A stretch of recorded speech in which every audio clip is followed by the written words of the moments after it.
नाम लगेगा CGS, MKS और एफपीएस। और उन सब नजरअंदाज करके हम इस्तेमाल करते हैं, कन्वर्ट करके कौन सा करते हैं, एस आई। मतलब चार नाम याद रख लो, क्या एफपीएस, एमकेएस, सीजीएस और एसआई। अब ये एमकेएस, एफपीएस, सीजीएस की डिटेल ये नेक्स्ट क्लास में देखेंगे, लेकिन याद रखिए हमें फॉलो करना है, वही कन्वर्ट करके करना है, एसआई सिस्टम इंटरनेशनल। देखो बात सुनो आप सारे, फिजिकल क्वांटिटी कोई भी होती है उसका कोई एक यूनिट नहीं होता, उसके बाज़-औक़ात के बहुत सारे यूनिट्स होते हैं, लेकिन हमें कोई एक फॉलो करना होता है, और जो हमें फॉलो करना होता है वो कहलाता है एसआई यूनिट, है ना भाई? ठीक है, अच्छा जी हाँ। अब सुनो, मैंने ये भी कहा था कि एसआई के अलावा 3 यूनिट्स और होते हैं, अगर उनमें यूनिट आएगा तो हम कन्वर्ट करके कहाँ ले आएंगे उसको, एसआई। तो देखो हमारे पास एक सिस्टम होता है, उसको बोलते हैं एफपीएस। अब यहाँ सुनो, एफ का मतलब होता है फुट, क्या होता है, पी का मतलब होता है पाउंड, पी का मतलब होता है पाउंड, जी हाँ, और एस का मतलब होता है सेकंड, ठीक है, फुट, पाउंड और, अच्छा सुनो, फुट किसका यूनिट होगा, फुट किसका यूनिट होगा, लेंथ का, लेंथ का, फुट किसका यूनिट होगा, लेंथ का। मुनीब, एक जब क्लास होना तो बीच में मत आया करो। मुइस, क्लास में जाओ, वो मैं कर दूंगा, और कोई ज़रूरत नहीं है बातचीत करने की किसी से भी क्लास के दौरान, ठीक है। FPS, foot, pound, second. सुनो, हमारे पास बुनियादी क्वांटिटी कितनी है, 7, उन 7 में सबसे ज़्यादा अहम क्वांटिटी 3 है, मैंने बताया था, लेंथ, मास और, लेंथ, मास और, ज़्यादातर हम अपनी पहचान इन तीनों से बनाते हैं, किन से, लेंथ, मास और टाइम। अब लेंथ के बहुत सारे यूनिट हैं, तो लिहाजा फुट भी किसका यूनिट है, लेंथ, सही है। अब सुनो, पाउंड किसका होगा, पाउंड होगा यकीनन आपके लिए, आप इसको मास भी कह सकते हैं, लेकिन असल में पाउंड का मतलब यहाँ सही कुछ बात दुरुस्त है, वज़न के लिए इस्तेमाल होता है। जैसे आप जब केक ख़रीदते हैं तो केक का वज़न किस में होता है, पाउंड में, किस में होता है, पाउंड में। अब सुने, यहाँ पे जो पाउंड है ना, असल में वो किसके लिए इस्तेमाल हुआ है, वो इस्तेमाल हुआ है फोर्स के लिए, या फोर्स की जगह दूसरा नाम दे सकते हैं क्या,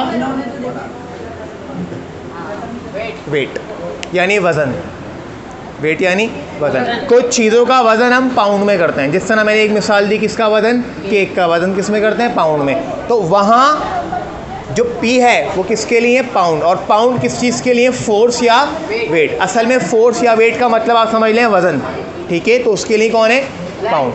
और सेकंड किसके लिए, तो इसका मतलब है एफपीएस में कौन सी क्वांटिटी है, लेंथ, फोर्स और टाइम।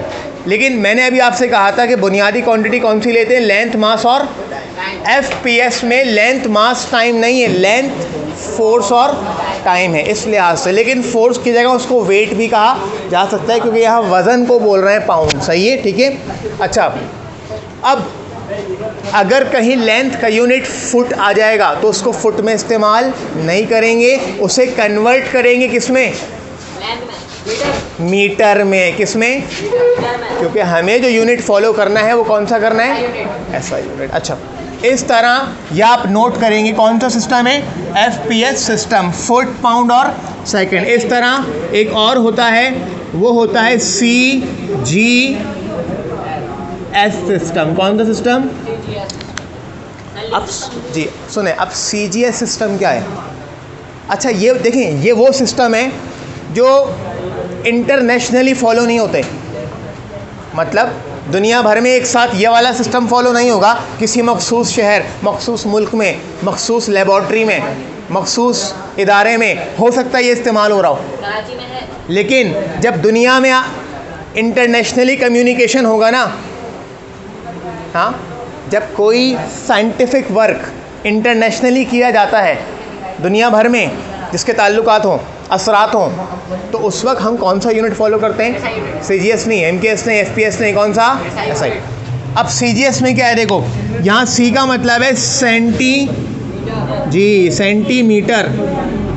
और यहाँ जी का मतलब है ग्राम और यहाँ एस का मतलब सेकंड। अब बताओ सेंटीमीटर किसका यूनिट होगा? लेंथ का। सही है। ग्राम किसका होगा बताओ? नहीं, फोर्स खाली एफपीएस में आती है, वहाँ कहीं और फोर्स नहीं है। मैंने आपको बताया 3 बुनियादी, लेंथ, मास और, तो क्या आपको ग्राम से अंदाज़ा नहीं हो रहा है ग्राम किसका यूनिट होगा? मास क्या है? मैंने बताया था मास क्या है? क्वांटिटी ऑफ मैटर, मादे की मिकदार। कितना आटा है, कितनी दाल है, कितना चावल है, ये क्या है? ये मास है। क्या है ये? क्वांटिटी का नाम क्या है? मास। उसका यूनिट कौन है? किलोग्राम भी है, ग्राम भी है, लेकिन अभी कौन सा यूनिट आ रहा है?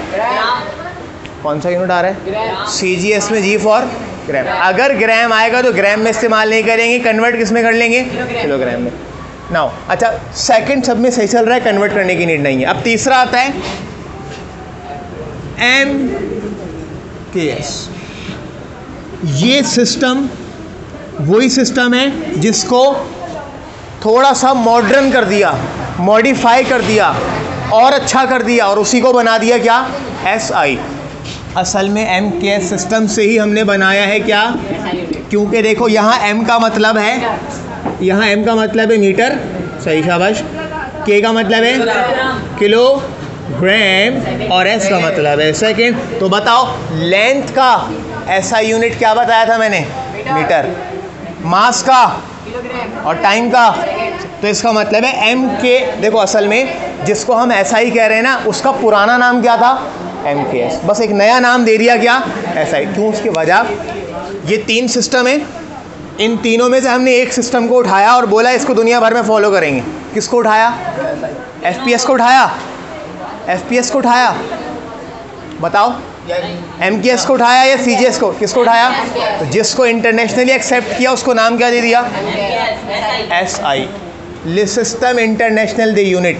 फ्रेंच वर्ड था, ले सिस्टम इंटरनेशनल दे यूनिट, यानी इंटरनेशनल सिस्टम ऑफ यूनिट है, दुनिया जहाँ में ये इस्तेमाल होगा। सही है, ओके। अब इसके आगे चलते हैं और थोड़ी सी डिस्कस करते हैं, बात करते हैं कि लेंथ जो है, लेंथ का ऐसा यूनिट क्या बताया मैंने? सही। अब मुझे एक बात बताओ, मैंने आपको कहा था कि जब हम मेजरमेंट करते हैं तो हमारे पास कुछ स्टैंडर्ड्स फिक्स होते हैं। जब हम कपड़ा नापते हैं तो एक रॉड फिक्स होती है, पता ही 1 मीटर की रॉड है।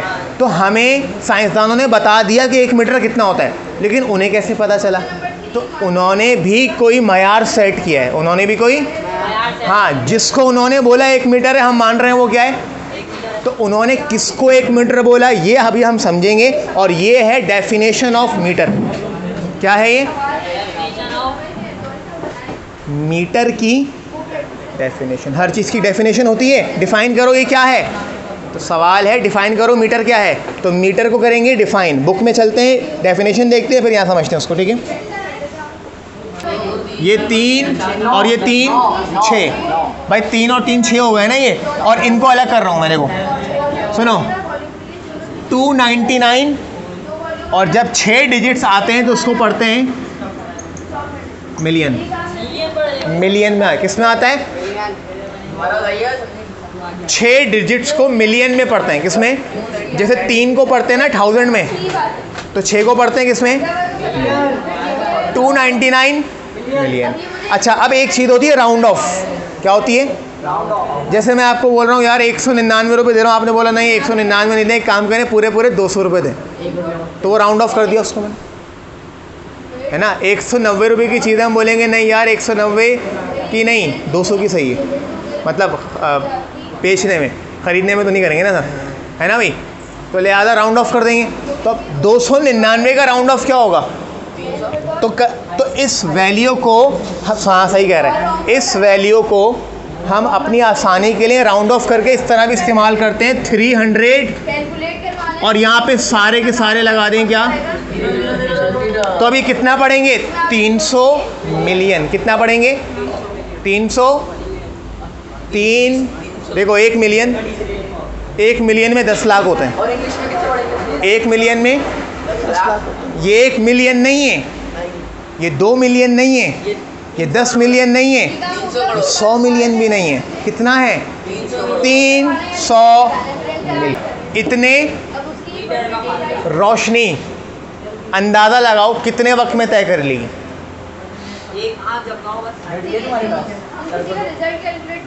इतने मीटर का फासला रोशनी पता है कितने टाइम में तय करती है? 1 सेकंड में। यस, यही रोशनी की रफ्तार है। आप रोशनी की तेज़ी को कैसे फील कर सकते हो? आपको क्या लगता है सूरज हमारे क्या ये पड़ोस में रखा हुआ है? नहीं, हमसे काफ़ी दूर है, काफ़ी है ना। लेकिन सूरज के निकलते के साथ ही रोशनी ज़मीन पे आना, सूरज से ज़मीन तक रोशनी पता है कितने टाइम में आती है? 8 मिनट में। 8 मिनट में सूरज से लेकर ज़मीन पर रोशनी पहुंचती है, जबकि सूरज हमसे बहुत दूर है। अब सुनो, इतना दूर है फिर भी 8 मिनट में वो पहुंचती है। सही है? चांद से कुछ कम टाइम है, लाइक शायद 2 मिनट या उसके आसपास का टाइम है, क्योंकि चांद हमसे सूरज के मुकाबले में करीब है, बहुत करीब है। सही है? हाँ। अब सुनो, 300 देखो, हर बात को ध्यान दो। 300 मिलियन मीटर का फासला रोशनी कितने मिनट सेकंड में तय कर रही है? 1 सेकंड में। कितने? तो इससे तेज कोई चीज़ नहीं है। अच्छा, तो सुनो, 300 मिलियन की जगह ये वाली वैल्यू हम याद करते हैं, क्योंकि असल वैल्यू ये, इसको तो आसानी के लिए लिख दिया। असल वैल्यू देखो, असल वैल्यू ये राउंड ऑफ करके ऐसा करा है, तो वैल्यू कौन सी वाली याद रखनी है? 299, 792, 458। अब देखो, अब सुनो, हमें पहले से पता थी रोशनी की रफ्तार, मतलब हमने पहले से उसको डिस्कवर कर लिया, उसको एक्सपेरिमेंटली फाइंड कर लिया कि रोशनी की रफ्तार कितनी है। सही है? तो सुनो, रोशनी की रफ्तार क्या हो गई? 299,792,458 मीटर पर 1। समझो बात, यहाँ समझो। इतना फासला रोशनी कितने टाइम में तय कर रही है? कितने टाइम में? 1 सेकंड। सही। अब सुनो, मैं क्या करूँगा, मैं इस 1 को, असल में हम क्या फाइंड कर रहे हैं? मीटर। क्या फाइंड कर रहे हैं? कि मीटर क्या होता है। मैं इस मीटर को यहाँ से अलग करना चाह रहा हूँ। क्या करना चाह रहा हूँ? थोड़ी सी मैथमेटिक्स देखो, यहाँ लगा लो, मान लो मैं एक स्टेप बना रहा हूँ, मुझे मीटर को अलग करना है। ये 1 सेकंड यहाँ लिख दूंगा ऊपर, और जो यहाँ इधर मल्टीप्लाई में है मीटर के साथ, वो नीचे डिवाइड में आ जाएगा। क्या हो जाएगा? 299,792,458। ये बराबर किसके आ जाएगा? किसके बराबर आ जाएगा? किसके बराबर आ जाएगा? अभी देखो, इस तरह से मैंने मीटर को अलग करा, तो मीटर किसके बराबर है? 1/299,792,458 सेकंड में तय किया जाने वाला। अब तुम्हें पता है, अगर तुम 1 को इस नंबर से डिवाइड करोगे तो ये बहुत ही कोई निहायत छोटा नंबर आएगा। क्या आएगा? या कि इतने टाइम इंटरवल में रोशनी जितना फासला तय करती है, उस फासले को क्या बोलते हैं? 1 मीटर बोलते हैं। तो ज़रा एक बार डेफिनेशन को दोबारा पढ़ो, क्या लिखा है?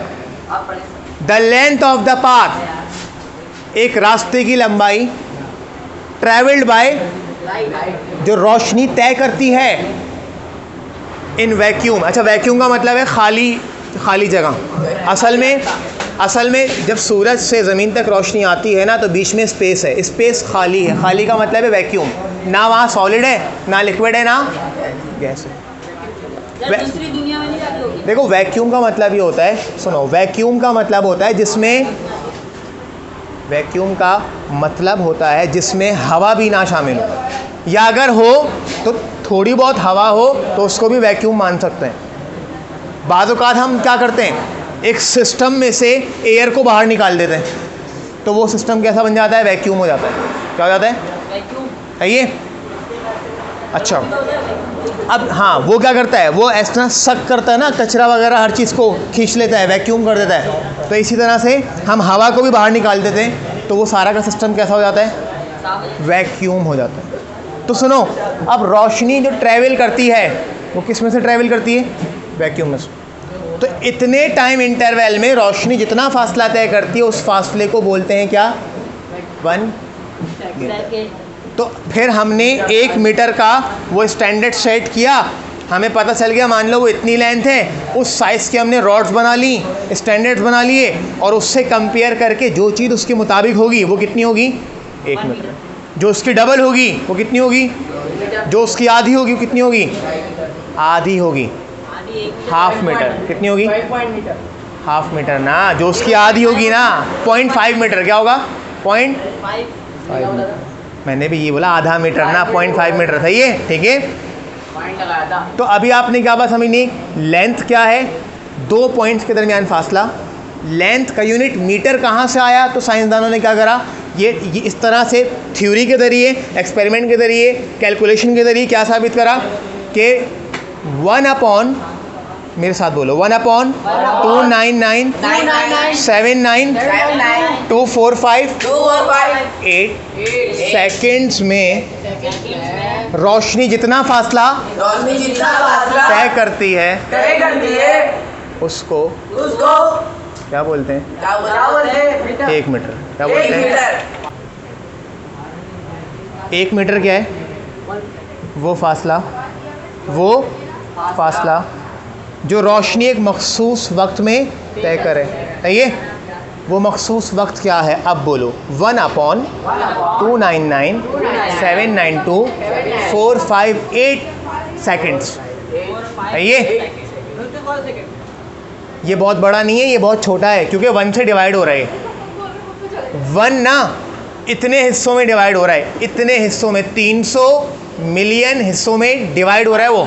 तो एक बहुत छोटा आंसर आएगा। तो उतने कम टाइम में भी रोशनी कितना फासला तय कर लेती है? 1 मीटर का फासला। सही है। तो उस 1 मीटर को हमने बनाया है कि अपना स्टैंडर्ड। सही है, ठीक है। अच्छा, अब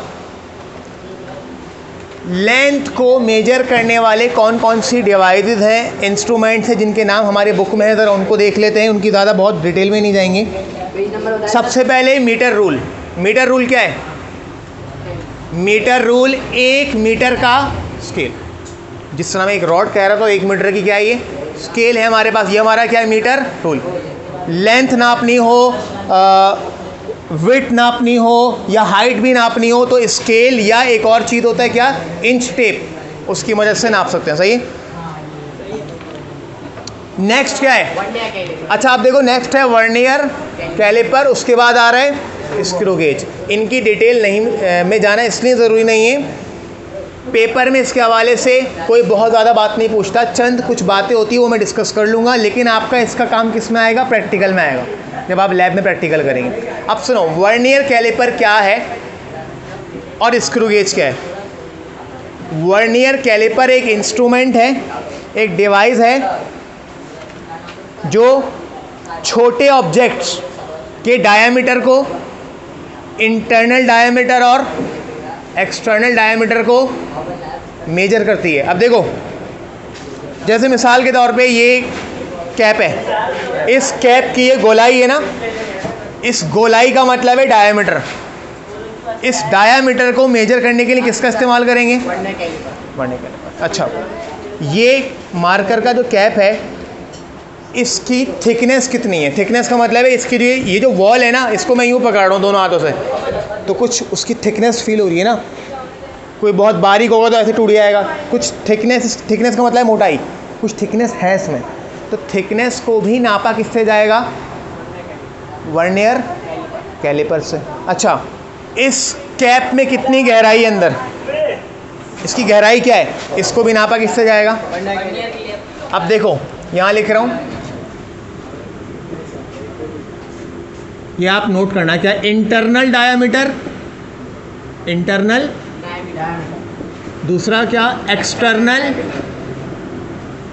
डायामीटर और तीसरा डेप्थ यानी गहराई। इनको नापने के लिए कौन से इंस्ट्रूमेंट का इस्तेमाल करते हैं? Vernier caliper. और हर इंस्ट्रूमेंट का एक लीस्ट काउंट होता है। क्या होता है? लीस्ट काउंट का मतलब है कि वो कम से कम कितनी बारीकी को मेजर। तो आप नोट कर लेंगे कि वर्नियर कैलिपर का लीस्ट काउंट होगा 0.1 मिलीमीटर। 0. और करके इसको यूँ लिखेंगे 0.01 सेंटीमीटर लिख लेंगे इसको। क्या? 0.1 मिलीमीटर और 0.01 सेंटीमीटर। सही है। तो वर्नियर कैलिपर के बारे में नोट कर लें।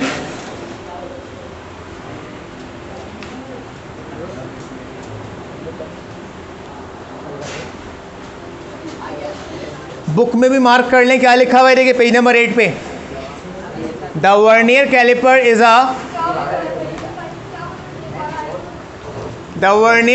Is a precision instrument. अपनी किताब में भी देखें और उसको मार्क भी करें। The vernier caliper is a precision. क्या? यहाँ प्रिसिशन का मतलब है बारीकी। ऐसे इंस्ट्रूमेंट जो बहुत बारीकियों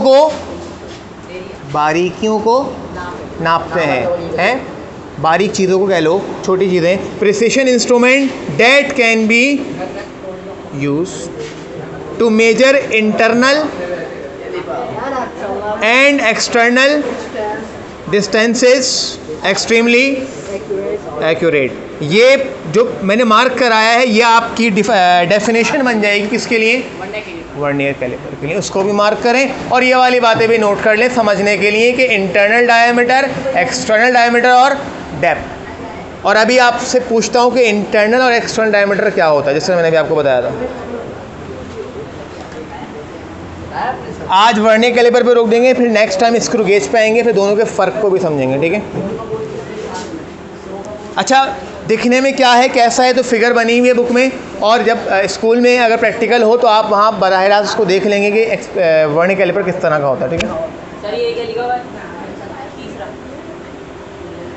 चल गया। हाँ बोलो। ये तीसरा क्या लिखा हुआ है सर? ये डेप्थ, गहराई। और इसका आगे एच क्या? D TH। फोन यही है, रिकॉर्डिंग पे लगा। अब दूसरा है नहीं उनके अभी।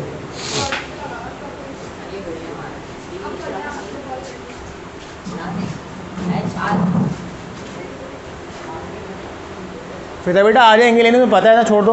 क्यों कॉल कर रही हो?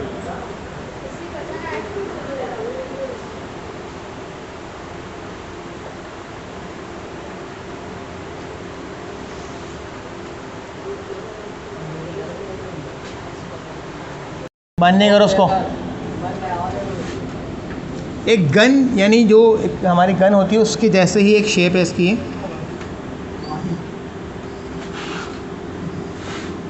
यहाँ पे बस कि आपको समझ आ जाए उसके मुताबिक क्या बना रहा हूँ, है ना? समझ आ गई ना? बेहतरीन हो गया है।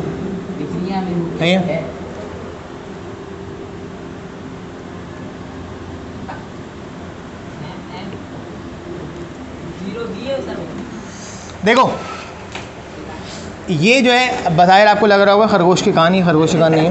अच्छा अब सुनो, असल में थोड़ा सा मैंने घुमा के बना दिया इसको। यहाँ से मुझे कर्व करना था,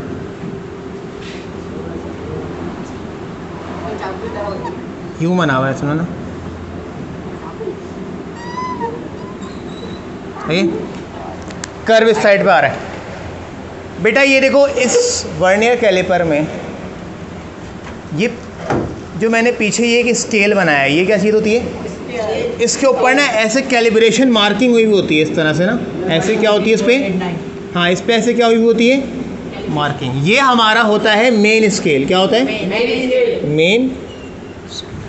अच्छा, इस तरह ये जो ऊपर वाला पार्ट आपको यहाँ दिख रहा है ना, ये स्लाइडर होता है। क्या होता है ये स्लाइड करता है, इसको बोलते हैं वर्नियर स्केल। इसके ऊपर भी ऐसे मार्किंग हुई होती है, इसे क्या बोलते हैं, ये कहलाता है वर्नियर स्केल। एक स्केल फिक्स है, यहाँ देखें मेन स्केल, और ये वाला स्लाइडर स्केल है, सही है। अच्छा, जब आप सुने, जब आप इसको ऐसे फॉरवर्ड या बैकवर्ड स्लाइड करते हैं तो ये आपको दिख रहा है उसकी एक ज़बान जैसी टंग है, ये ये एक बहुत बारीक सी रॉड होती है। इसको क्या बोलते हैं, इसको बोलते हैं डेप्थ गेज।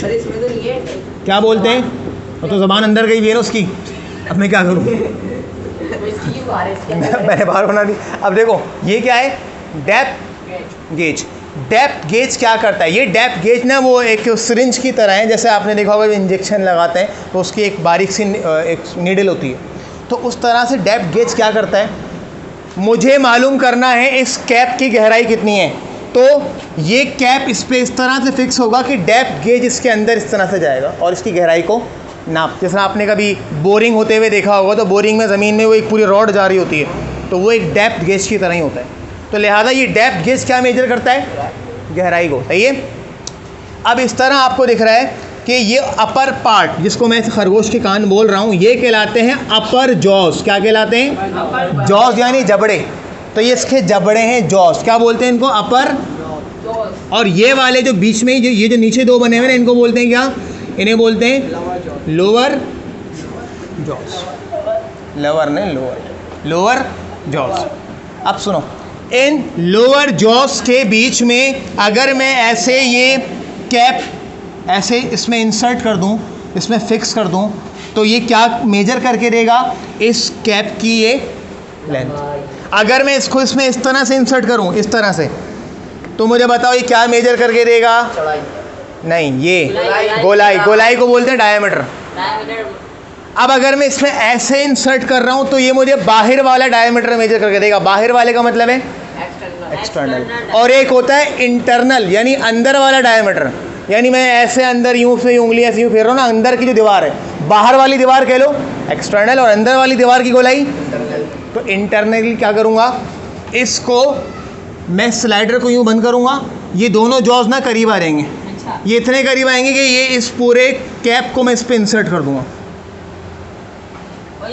जी हाँ, ये जो अपर जॉज है ना, ये दोनों इसमें ऐसे अंदर जाएंगे इसमें, और अंदर से फिर वो जब इस पर टकराएंगे ना दोनों, तो फिर वो अंदर का इंटरनल डायमीटर को मेजर कर लेंगे। हाँ बिल्कुल। खैर ये आपको ज़्यादा डिटेल में जब समझ आएगा, जब आप इसको एक्सपेरिमेंटली लैब में करेंगे तो ज़्यादा क्लियर हो जाएगा। यहाँ इतनी डिटेल बस इनफ थी।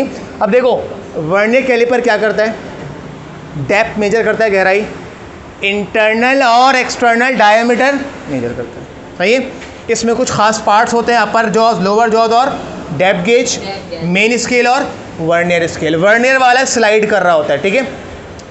अब हर एपरेटस का एक लीस्ट काउंट होता है जो आपको याद रखना है वर्नियर कैलिपर का, वो क्या है, 0.1 मिलीमीटर या 0.01 सेंटीमीटर, दोनों में याद रखना है।